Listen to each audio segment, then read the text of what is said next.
March 19th, 2013, a packed courtroom in Geauga County, Ohio, falls silent as families prepare to read victim impact statements. They're addressing the teenager who destroyed their lives just over a year ago. But instead of remorse, 18-year-old TJ Lane unbuttons his blue dress shirt to reveal a white t-shirt with "Killer" scrawled across the front in black marker. He smirks as grieving parents pour their hearts out. He chuckles. He gives them the middle finger. This is Chardon, Ohio, a small town that thought it was safe from the kind of violence that only happened in other places. Before we dive in, drop a comment and let me know where you're watching from today. This story shook communities far beyond Ohio, and I want to know where it reached you. But this courtroom circus, it started exactly 385 days earlier in the cafeteria of Chardon High School, February 27, 2012, 7:30 in the morning. Students were sitting at tables waiting for their buses to take them to vocational programs, normal Monday morning, normal teenage conversations, until a 17-year-old sophomore named Thomas Michael Lane III walked in with a .22 caliber pistol and opened fire. This is Accused, where we dig deep into the cases that shocked the world. If you're new here, hit that subscribe button because we don't just tell you what happened. We show you how evil can hide behind a teenager's face and how justice sometimes comes in the most unexpected ways. This case exposed something terrifying about teenage violence in America. Not just the shooting itself, but what came after. The courtroom footage that became a shocking national spectacle. The psychological evaluations that revealed a mind completely empty of remorse. The family statements that broke an entire community's heart while the killer laughed in their faces. This is the story of how a troubled teen became a cold-blooded killer, how his victims' families fought for justice, and how his own arrogance became his downfall. 3 young lives ended, 1 evil soul revealed. TJ Lane was 17 years old when he walked into Chardon High School that February morning. He wasn't even a regular student there. He was waiting for a bus to Lake Academy, an alternative school for students who struggled in traditional settings. Lane had a history of behavioral problems, trouble at home, and had been bouncing between schools. His parents were divorced, and those who knew him described a quiet kid who kept to himself, often angry, often alone. But on February 27, 2012, it wasn't Lane's problems that mattered. It was the 3 young men whose lives he was about to steal. Daniel Parmertor was 16 years old. His grandfather remembers a boy who loved computers and skiing. Danny was sitting in that cafeteria waiting for the bus for his daily 15-minute ride to a vocational center where he was learning skills for his future. He was excited about the program. He had plans. Demetrius Hewlin was also 16. His friends said he liked to work out and wanted to be on the football team. He was the kind of kid who made friends easily, who had dreams of college athletics, who made people around him smile. Russell King Jr. was 17, just months away from graduation. He had plans beyond high school, family who loved him, a future that seemed bright and full of possibility. 6 days before the shooting, Lane had sent a text message to his sister. We don't know exactly what it said, but we know his mindset was changing. By 7:30 a.m. on February 27th, TJ Lane had made his choice. 3 families were about to have their worlds destroyed forever. February 27th, 2012 started like any other Monday at Chardon High School. Students arrived around 7:15 a.m. The cafeteria filled up with kids waiting for buses to take them to various vocational programs around the county. It was a normal scene. Backpacks on tables, friends chatting, the quiet buzz of teenagers starting their week. TJ Lane was among them, but he wasn't there for class. At 17 years old, he was supposed to catch a bus to Lake Academy, the alternative school where he'd been placed after struggling in the traditional system. What no one knew was that Lane had brought something with him that morning, a .22 caliber pistol. At approximately 7:30 a.m., Lane stood up from his seat and began firing. The shots came fast and without warning. Students who were laughing seconds before were now screaming, diving under tables, running for exits. The peaceful morning exploded into chaos. Lane fired multiple rounds into the crowded cafeteria. Daniel Parmertor, Demetrius Hewlin, and Russell King Jr. were hit and mortally wounded. 3 other students were also shot: Joy Rickers, Nick Walczak, and another student. Some witnesses said Lane seemed calm, methodical, like he knew exactly what he was doing. Daniel Parmertor was rushed to a hospital but died hours after the shooting. The next day, February 28, 2012, Demetrius Hewlin died from his wounds at Metro Health Medical Center. Russell King Jr. also died from his injuries. Joy Rickers recovered and was released from the hospital, while Nick Walczak remained hospitalized with severe injuries. The shooting lasted only minutes, but the damage was permanent. 3 bright futures ended, multiple families destroyed, and TJ Lane, he didn't resist when authorities arrived. He didn't run. He didn't show any emotion at all. Question for you, and I really want you to think about this one. Lane was 17 when he committed this crime. If you were on the jury, knowing he was still technically a minor, would you vote for life without parole, or would you give him a chance at rehabilitation? Drop your answer in the comments below. Keep that question in mind as we continue, because what Lane did next showed everyone exactly who he really was. The investigation moved quickly. Lane admitted his crime almost immediately. He didn't offer a reason, didn't claim self-defense, didn't make excuses. This wasn't a case where detectives had to piece together evidence or hunt for a suspect. Lane had done it. He knew he'd done it, and he seemed almost indifferent to the consequences. The big question wasn't who or what or how. It was why. What makes a 17-year-old walk into a school and start shooting his classmates? Psychologists were brought in to evaluate Lane, to try to understand his mental state, to see if there were underlying conditions that might explain his actions. But here's what was truly disturbing about TJ Lane. The evaluations didn't reveal someone wrestling with mental illness or someone who had snapped under pressure. They revealed someone who simply didn't care, someone who understood right from wrong but chose wrong anyway, someone who felt no remorse for destroying lives. The legal system had to decide how to handle him. Lane was 17, technically a juvenile, but the severity of his crimes meant prosecutors pushed for him to be tried as an adult. The decision was made. Lane would face adult charges for murder. His legal team tried various strategies, looking for any angle that might save their client from a life sentence. But the evidence was overwhelming. Multiple witnesses, security footage, Lane's own confession. There wasn't much room for doubt about what had happened. What no one expected was how Lane would behave during the legal proceedings. Most defendants, especially young ones facing life in prison, show some emotion, fear, regret, anxiety about their future. Lane showed nothing. If anything, he seemed annoyed by the whole process, like it was an inconvenience he had to endure. His behavior in juvenile detention was equally troubling. Guards reported that he showed no remorse, no interest in rehabilitation programs, no connection to what he had done. He was polite but cold, cooperative but completely detached from the reality of his situation. As the case moved toward sentencing, families prepared to face their children's killer in court. They planned to read victim impact statements, to look Lane in the eye and tell him how his actions had devastated their lives. They hoped maybe to see some sign of humanity in him. What they got instead would shock the entire courtroom. By early 2013, the legal proceedings were moving toward their conclusion. Lane had entered guilty pleas to multiple charges, avoiding a lengthy trial, but ensuring he would face the full weight of the law. Prosecutors initially considered seeking the death penalty, but because Lane was 17 at the time of the shooting, the Supreme Court's ruling in Roper v. Simmons made that impossible.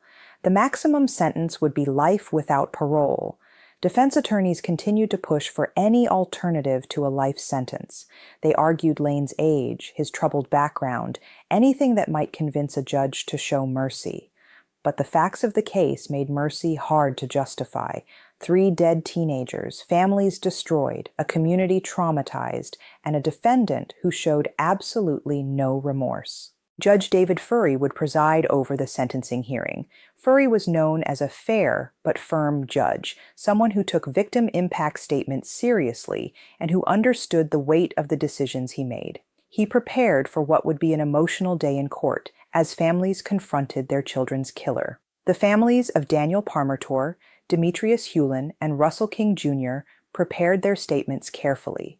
These would be their chance to speak directly to Lane, to tell him about the sons they'd lost, the futures that were stolen, the pain that would never end. They hoped their words might penetrate whatever wall Lane had built around his emotions. Court security prepared for a standard sentencing hearing. They expected tears from families, maybe some outbursts of anger or grief, possibly some disruption from Lane's supporters, if he had any.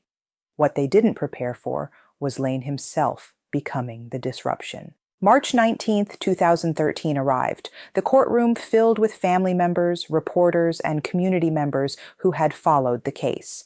Everyone knew this would be an emotional day, but no one predicted it would become one of the most shocking displays of courtroom behavior in Ohio's history.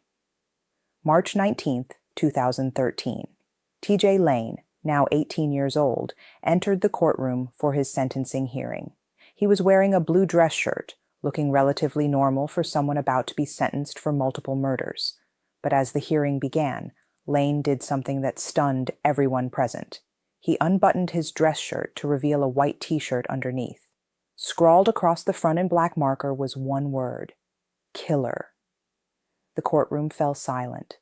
Families who were already dealing with unimaginable grief now had to see their children's murderer mocking them, taunting them, showing them exactly how little he cared about what he had done. But Lane wasn't finished.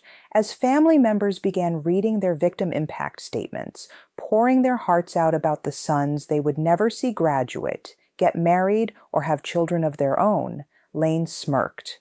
He smiled. He looked around the courtroom like he was enjoying himself. When Daniel Parmertor's family spoke about their 16-year-old son who loved computers and had dreams for his future, Lane showed no emotion except amusement. When Demetrius Hewlin's family talked about their boy who wanted to play football and make something of himself, Lane seemed bored, even entertained. Then it got worse. Lane began making gestures toward the families, giving them the middle finger as they cried and spoke about their murdered children. He cursed at them. He treated their pain like it was a joke, like their murdered sons meant nothing to him. The families continued reading their statements, their voices breaking with emotion, while the person who destroyed their lives sat just feet away, mocking their grief. Some family members called Lane what he was: an animal, a monster, something inhuman. And through it all, Lane chuckled. He smiled. He acted like the most traumatic day of these families' lives was entertainment for him. For nearly 90 minutes, pure evil wore a teenager's face and showed a courtroom full of people what real heartlessness looked like. Judge Furry watched this display with growing anger and disgust, but he maintained his composure. He knew these families deserved to have their voices heard, no matter how Lane chose to disrespect their pain. Judge David Furry had seen a lot in his years on the bench, but nothing had prepared him for T.J. Lane's behavior during the sentencing hearing. After watching Lane mock grieving families for over an hour, Furry was ready to deliver justice. When the time came for sentencing, Judge Furry sentenced Lane to 3 consecutive life sentences without the possibility of parole, one for each victim. Lane would also receive additional sentences totaling 37 years for the wounded survivors. The message was clear: Lane would never see freedom again. Even as the judge pronounced his fate, life without parole, meaning he would die in prison, Lane chuckled. He seemed to think it was funny, like the judge was telling him a joke instead of ensuring he would spend the next 60 or 70 years behind bars. But something shifted in Lane's demeanor as the full weight of the sentence sank in. The smirking continued, but there were signs that reality was beginning to penetrate his arrogance. This wasn't a game anymore. This wasn't a chance to shock people or get attention. This was the rest of his life, and it would be spent in a concrete cell. The families felt some measure of relief. Justice had been served. Lane would never hurt anyone else's children, would never walk free, would never have the chance to build any kind of normal life. While nothing could bring back Daniel, Demetrius, and Russell, at least their killer would face consequences for what he had done. As court officers moved to escort Lane from the courtroom, he made one final obscene gesture toward the families. It was his last moment of freedom, and he spent it showing everyone exactly who he was, someone completely devoid of human decency, someone who found joy in other people's pain. Lane was transported to the Allen Oakwood Correctional Institution in Lima, Ohio, where he would begin serving his 3 life sentences. T.J. Lane was initially housed at the Allen Oakwood Correctional Institution in Lima, Ohio. Prison officials quickly learned that Lane's behavior problems hadn't ended with his sentencing. Reports emerged of Lane misbehaving behind bars. The same defiant attitude that had shocked the courtroom continued in his prison cell. Lane attempted appeals of his sentence, as most convicted murderers do, but his chances were minimal. He had confessed to the crimes, been caught on security footage, and had multiple witnesses. More importantly, his courtroom behavior had eliminated any sympathy he might have gained from appellate courts. In September 2014, Lane briefly made national news again when he escaped from prison along with 2 other inmates. The escape triggered a massive manhunt and reminded everyone that despite his life sentence, Lane remained dangerous. He was recaptured within hours, but the incident showed that his disregard for authority and rules hadn't changed. Lane was eventually transferred to Chillicothe Correctional Institution, where he remains today. He continues to serve his 3 consecutive life sentences, meaning he will never be eligible for parole. He will die in prison, forgotten by everyone except the families whose lives he destroyed. The families of Daniel Parmertor, Demetrius Hewlin, and Russell King Jr. have worked to keep their sons' memories alive through scholarships and community programs. They've turned their grief into something positive, ensuring that their children are remembered for who they were, not for how they died. The surviving victims have worked to rebuild their lives. Some have struggled with physical disabilities from their injuries, others with emotional trauma. But they've shown remarkable resilience in the face of senseless violence. Meanwhile, T.J. Lane remains exactly what he showed himself to be in that courtroom, a person completely empty of remorse, empathy, or human decency. Today, if you visit Chardon High School, you'll find memorials to Daniel Parmertor, Demetrius Hewlin, and Russell King Jr., 3 young men who were just starting their lives, who had plans and dreams, and families who loved them. They're remembered as students, athletes, sons, and friends, not as victims, but as the full human beings they were. The final count: 3 dead, 3 wounded, dozens of families traumatized, an entire community forced to confront the reality that evil can come from anywhere, even from a teenager who should have been thinking about graduation and college, not about ending lives. T.J. Lane showed us something rare and terrifying in that courtroom. Most killers, when facing the consequences of their actions, show some emotion: fear, regret, anger, or at least anxiety about spending life in prison. Lane showed us what pure evil looks like. He didn't fake remorse or claim mental illness or try to blame his upbringing. He just laughed at the families whose lives he destroyed. Some cases leave you wondering about the killer's motives or mental state. This one doesn't. T.J. Lane killed 3 teenagers because he wanted to, and he mocked their families because he could. It's that simple and that terrifying. Hit that subscribe button if you want to see more cases where justice was served, where evil met its match, where the system worked the way it's supposed to. Tomorrow we're covering another case that will remind you why some people deserve to spend their lives behind bars. Daniel Parmertor was 16 years old. He loved computers and skiing. Demetrius Hewlin was 16 years old. He wanted to play football. Russell King Jr. was 17 years old. He was months away from graduation. They deserved better than T.J. Lane. They deserved the lives that were stolen from them, and we owe it to them to remember their names long after their killer is forgotten.